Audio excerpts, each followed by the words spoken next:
मी doctor Amit Bhandarkar. आज मी स्ट्रोकबद्दल बोलणार आहे.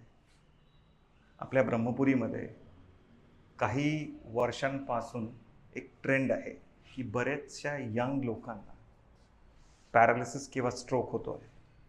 तो का बरं होतो आहे हे आपल्याला माहीत करणं फार जरुरी आहे. कारण की यंग लोकांना तो होतो आहे. प्रोडक्टिव्ह पिरियड ऑफ लाईफ जे 30 ते आसपास 55पर्यंत असतो, त्या दरम्यान यंग लोकांना हा स्ट्रोक किंवा पॅरालिसिस अधिकाधिक आपल्या क्षेत्रात होताना आम्हाला दिसतोय. तो का बरं होतोय हे माहीत करणं फार जरुरी आहे. एकदा स्ट्रोक झाल्यावर आपण बऱ्याचदा काही करू शकत नाही. आपण फिजिकल थेरपीने त्याला पूर्ववत करायचा पूर्ण प्रयत्न करतो, पण प्रिव्हेन्शनबद्दल आपल्याला विचार करणे फार गरजेचे आहे. प्रिव्हेन्शनसाठी हा स्ट्रोक कशामुळे होतोय हे माहीत करणे फार जरुरीचे आहे.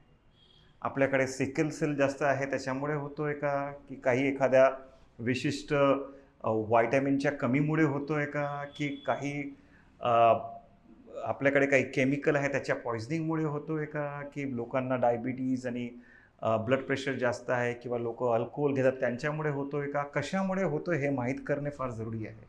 याच्यासाठी आम्ही एक उपक्रम राबवला आहे. त्याला आम्ही एक एक्सपेरिमेंट म्हणू किंवा एक रिसर्च म्हणू. Rather than experiment I will call it is a research.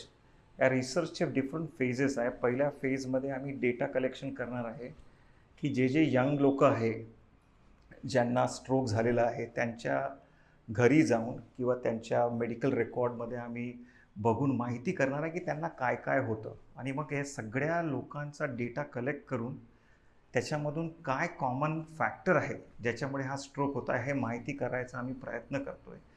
ते माहिती केल्यानंतर आपण त्याच्या उपचाराबद्दल, हे कोणांमध्ये जास्त होतो, गरीब लोकांमध्ये होतं की अनएम्प्लॉईड लोकांमध्ये होतं, की अल्कोहोलिक्समध्ये होतं, माणसांमध्ये होतं, की स्त्रियांमध्ये होतं, अशा बऱ्याचशा गोष्टी आपल्याला माहीत पडतील. आणि त्या माहिती झाल्यानंतर त्याच्या प्रिव्हेन्शनसाठी आपण काही करू शकू याच्यासाठी आपण दुसरा टप्पा आपण राबवणार आहे. तर हा स्ट्रोक प्रिव्हेन्शन युनिट आम्ही सहिष्णू फाउंडेशनला चालू करतो आहे. डॉक्टर उमाकांत राऊत यांना खूप 25 वर्षाचा एक्सपिरियन्स आहे स्ट्रोक पेशंट्सला डायग्नोज करण्यामध्ये आणि ट्रीट करण्यामध्ये. सो मी सगळ्यांना निवेदन करतो, तुमच्या ओळखीचे किंवा तुमच्या लक्षात आलेले कोणतेही स्ट्रोकचे रुग्ण असतील त्यांना प्लीज त्वरित त्यांचा उपचार झाल्यावर एक डेटा कलेक्शनसाठी आमच्याकडे पाठवावे, फिजिकल थेरपीसाठी पाठवावे किंवा नंतरच्या उपचारासाठी पाठवावे. त्यांच्यातून मिळणारा डेटा आम्ही आपल्याच बहीण भावांना हा रोग होऊ नये म्हणून वापरणार आहोत. प्लीज तुम्हाला कोणताही स्ट्रोकबद्दल पूर्ण माहिती पाहिजे असेल किंवा तुमच्या कोणा ओळखीच्या रुग्णांना हा स्ट्रोक झाला असेल तर please do contact Umakant Raut at Sahishnu foundation.